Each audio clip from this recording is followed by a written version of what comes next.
Listen to the news report about a robbery. First, you have some time to look at questions 1 to 6.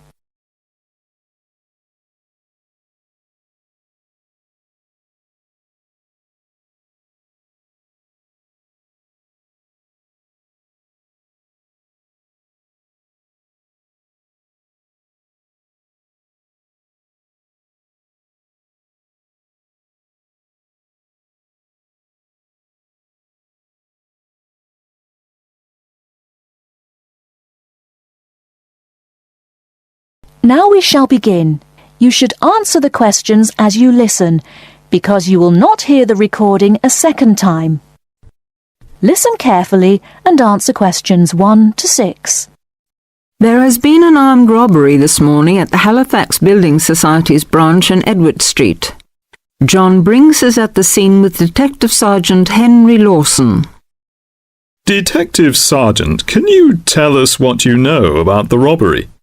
Yes, the raid took place this morning shortly after 11:30 when a man accompanied by a woman went into the offices of the building society and asked to see the manager.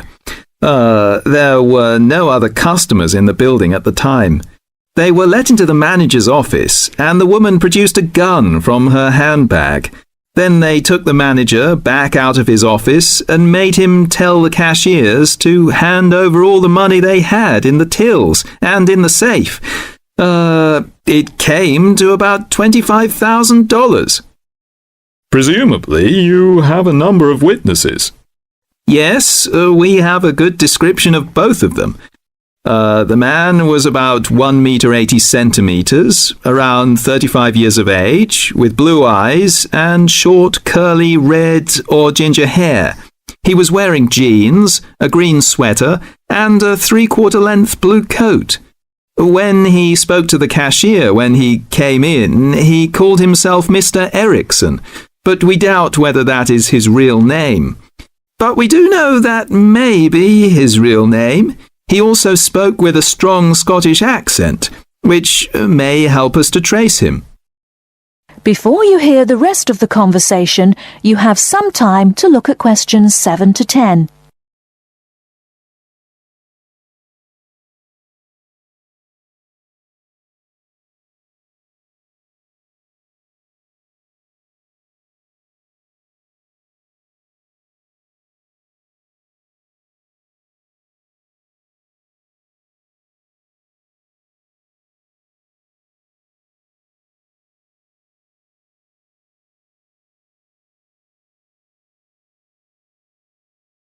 Now listen and answer questions 7 to 10.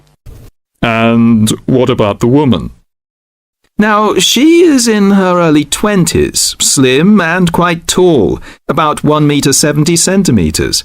She was wearing a long white raincoat, which was quite loose-fitting, and which she didn't take off. She had a beige handbag, which they used to hide the gun in. She's got straight, shoulder-length blonde hair, blue eyes, and like the man, has a noticeable accent. Do you have any other information? Yes, the car they used was seen by 2 or 3 people. It's a blue or dark blue Ford Escort, and we have the registration number. And it's G595ERI. I'll say that again. It's G595ERI. Now, the car was stolen from Bishopstone just over a week ago, so if anyone has seen it in the last week, we would like to hear from them. We also know that the car's front left headlight was broken when it was stolen, and is still broken, we think. So, you would like information from the public about the car? Yes, and the people. We're appealing to anyone who thinks they may recognise the 2 robbers or know anything about the car. We've set up an incident room in Swindon and the telephone number is 774529. So we would like people to ring us if they have any information. And of course, all calls will be dealt with in the strictest confidence. Thank you very much. Thank you. And the number again, if you have any information, is 774529. And now back to the studio. That is the end of part 1. You now have half a minute to check your answers.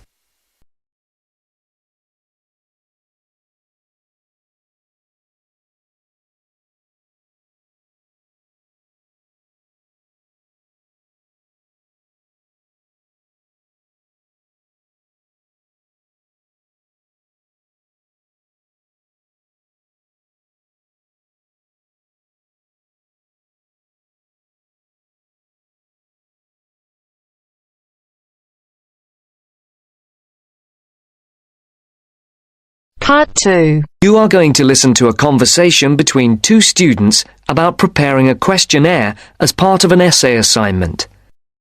First, you have some time to look at questions 11 to 14.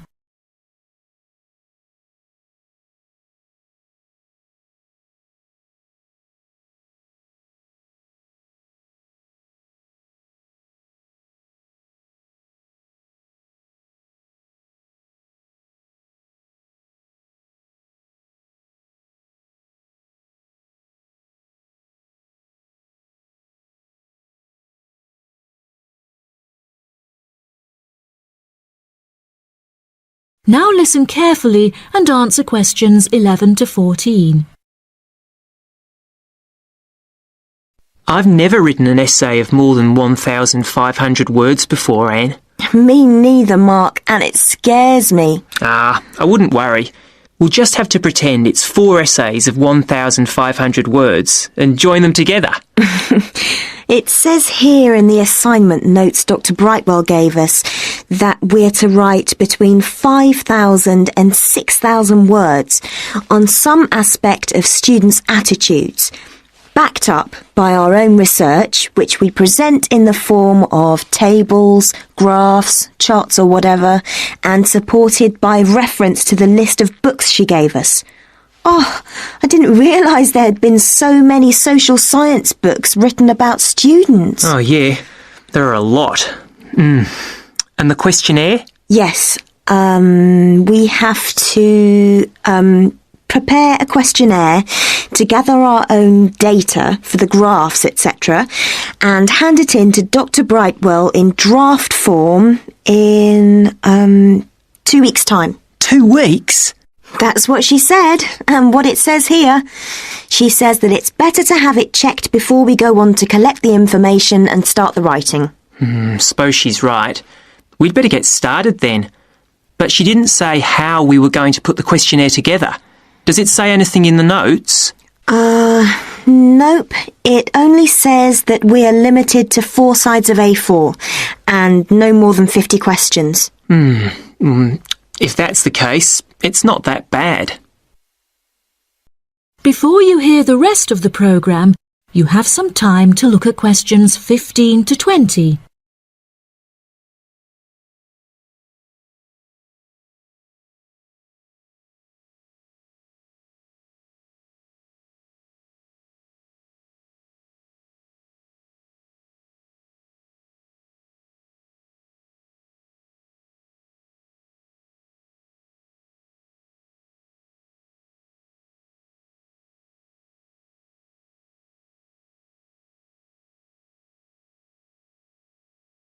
Now listen and answer questions 15 to 20. So, how are we going to do it? Well, first we need to know who we're aiming it at. Then decide how many questions we're going to ask. I think we could have about 40 questions maximum. I don't think there's any real need to go up to the 50 limit. And I think we should keep the questions themselves very simple. Don't worry. In my case, they will be. We could have a mixture of question types, like multiple choice questions, yes, no, and agree, disagree, with boxes for people to tick. If people are asked to write down anything, it's unlikely they will fill it in. So, are we going to give this questionnaire out to people to hand in, or are we going to just stop and ask them around the campus or on the street? I don't really know. Did she say anything about this? No, she didn't. And there is nothing in these notes she gave us either. I think we ought to give them out. OK. Anyway, it won't affect the way we design the questionnaire. We're both doing it on different subjects, but there's nothing wrong with pooling our ideas about the mechanism of the questionnaire. No, none. What are you doing your project on? I've been thinking about doing something around the subject of how aware students are of world affairs. People think that we're all up to date, but I very much doubt it. It would also be interesting to compare students in different years. And you? I'm doing something on health and sport, and whether students are more or less active since they came to university. Ah, sounds interesting. As the questionnaires can be anonymous, I'll fill in your first questionnaire for you.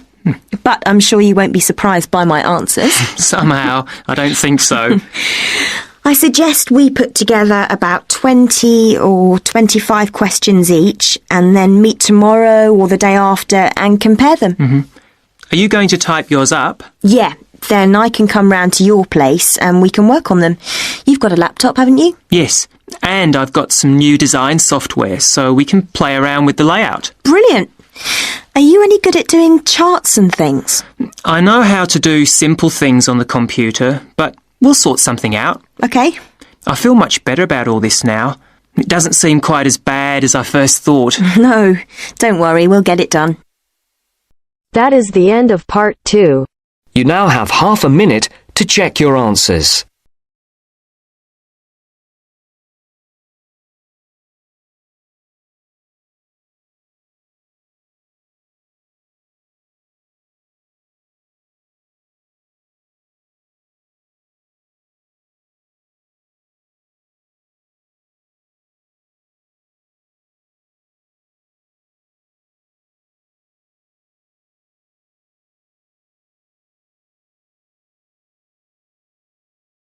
Now turns to part 3. You will hear two geography students, Jack and Katie, talking about a field trip to Kenya in Africa. First, you have some time to look at questions 21 to 24.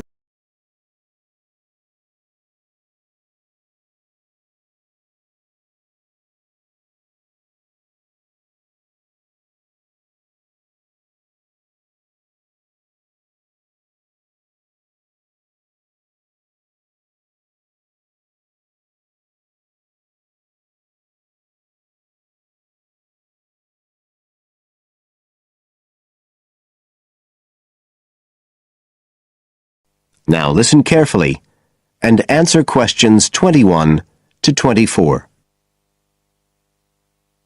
Katie, hi. Thanks for inviting me round. Oh, thanks for coming. I know you're up to your neck in finals revision, but I've got to make up my mind about next year's geography field trip, and I'd really like your advice. We've got to choose between an African trip and one in Europe. They've told us a bit about both trips in the lecture, but I really can't make up my mind, and I know you did the African one last year. That's right. So, where exactly did you go? I mean, I know it was in Kenya, in East Africa. Yes. Well, we were right up in the northwest of the country. It was beautiful. We stayed in a place called the Marich Pass Field Studies Centre. Right. Dr. Rose said the accommodation was traditional African-style cottages. He had a special name for them. Bandas. Yes, they're fine. You have to share, 2 or 3 people together. They're pretty basic, but you have a mosquito net. They don't provide spray, though, so remember to take plenty with you. You'll need it. And there's no electricity in the field centre. You'll have hurricane lamps instead. They give a good light. It's no problem. What about places to study? Dr. Rose said there was a library? Yes, but it's quite small. There's a lecture room as well, but most of us worked out in the open air. There are plenty of places outside, and it's so beautiful. You're right in the middle of the forest clearing. I gather it's a relatively unmodernized area. Definitely. They actually set up the centre there because it's on the boundaries of 2 distinct ecological zones. The mountains, where the people are mainly agriculturalists, and the semi-arid plains lower down, where they're semi-nomadic pastoralists. Before you hear the rest of the conversation, you have some time to look at questions 25 to 30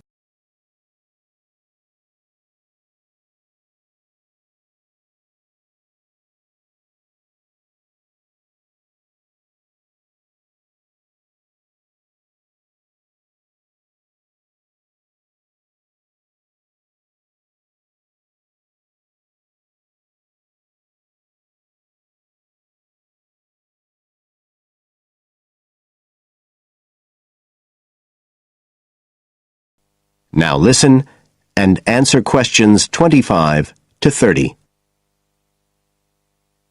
So, how much chance did you get to meet the local people there? Did you get the chance to do interviews? Yes, though we had to use local interpreters, but that was okay.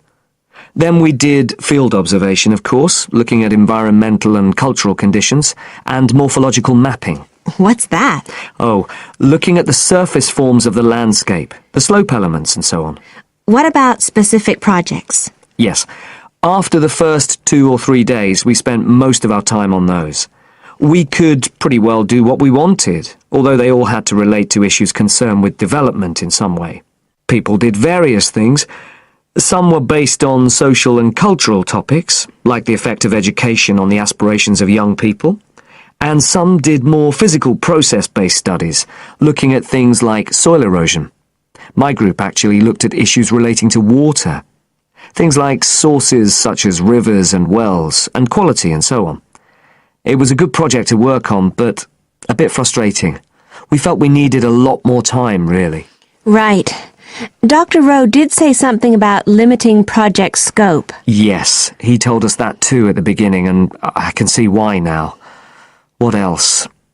Well, we had some good trips out as part of the course. We went to a market town, a place called Sigur. That was to study distribution. And to look at agricultural production, we went to the Weiwei Valley. That's an important agricultural region. And what about animals? Did you have a chance to go to a national park? Sure. We did a trip on the last day, on the way back to the airport at Nairobi. But actually there was lots of wildlife at the field centre. Vervet monkeys and baboons and lizards. It does sound good. It was excellent, I'd say. In terms of logistics, it was very well run. But it was more than that. I mean, it's not the sort of place I'd ever have got to on my own. And it was a real eye-opener. It got me really interested in development issues and the way other people live. I did find it frustrating at the time that we couldn't get as far as we wanted on the project, but actually I'm going to follow it up in my dissertation, so it's given me some ideas and data for that as well. So you'd say it was worth the extra money? Definitely. That is the end of part 3. You now have half a minute to check your answers.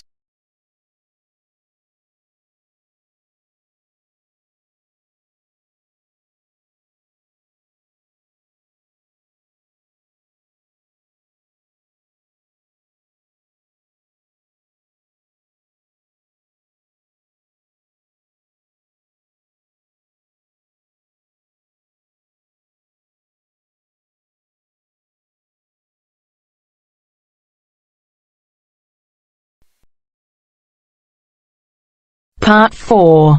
You are going to hear a lecturer giving a talk on a type of fundraising for business called crowdfunding. First, you have some time to look at questions 31 to 40.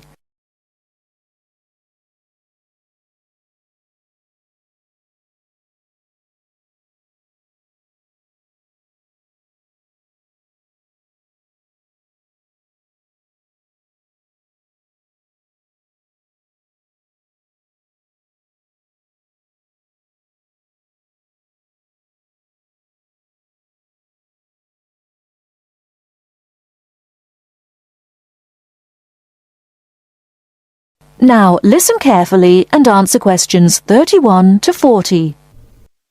Good morning, everyone. Today we're continuing our look at funding opportunities for small start-up businesses. The emergence of social media has given companies the ability to connect with fans and potential customers directly. On the back of the growth in social media, a model of raising finance has emerged known as crowdfunding. This revolutionary way of raising finance began with micro-lending in the 90s. More recently, an equity-based model has emerged that allows people to invest directly in a new company. We're going to examine this in more detail later, but let's turn first to a third model, which I'll term a fan-based model. With this model of crowdfunding, individuals are encouraged to give an amount of money to support the launch of a project or initiative without the promise of any financial return. Instead, there's a reward for donating. This contrasts with the micro-lending model, which would require a return on investment, and the equity-based scheme, which may offer shares. Crowdfunding portals or websites allow the business concerned to present the initiative along with the financial target required. There's a fixed time limit for fundraising, and if the target amount is reached, all donations are paid to the company or individual. Whether it's an author planning to write a new book, an independent film company looking to make a new film, or a technology company with an idea for an app, the person or company needing funding would turn to its fan base for support. This is managed through one of the many crowdfunding online portals that have emerged. Of course, a fan or supporter of a particular initiative is likely to give money anyway. But donation-based crowdfunding will often make donating even more attractive by offering a rewards-based incentive scheme. Let's take a film company, for example, that needs funding for a new film. For a small set donation, the donor might be offered a free ticket to the premiere or a DVD of the film. A larger set donation might be rewarded by the chance to attend a launch event when the film goes live. Those people who make bigger donations could even be offered the chance to meet the cast of the film, whilst the highest level donation could see the person's name mentioned in the film credits. For companies that already have a significant fan base, crowdfunding offers a fantastic opportunity to raise money quickly from a large number of people, each of whom donates just a small amount of money. Compare this to the time and effort that would be needed to sell your idea to investors or your bank manager, particularly in an age when raising finance can be difficult. The company may also have links with partner companies or organizations that run fundraising events. In this case, you can significantly increase participation by working with these organizations to promote your crowdfunding project. Another significant advantage is that you can reach out to your fan base for feedback on the project while it's being developed, thus making the final product more appealing. Crowdfunding enables you to raise awareness of the product at an early stage, thus increasing the potential for sales. With so many people behind you, it can also act as a great incentive to get the best possible product out on time and on budget. However, there are disadvantages to bear in mind. The model can be described as all or nothing. If you don't reach the monetary target required in the agreed time, all promises of donations are cancelled and no money is paid, leaving you back at square one. Should this happen, or still worse, you receive the funding but are unable to come up with the product, not only will your fans end up disappointed, but the portal will record the fact that you failed to reach your target, or that the initiative failed. Fulfilling all the pledges that you've made to people can also be very time-consuming. For example, remembering to send out copies of books or free cinema tickets can sometimes be forgotten in the excitement and frenzy of launching your product. People sometimes forget to factor in the cost of rewards when calculating profit margins. But these can be significant. And finally, if you have a small fan base, for example, you're a new company or have a small social media footprint, raising awareness of your initiative will be challenging.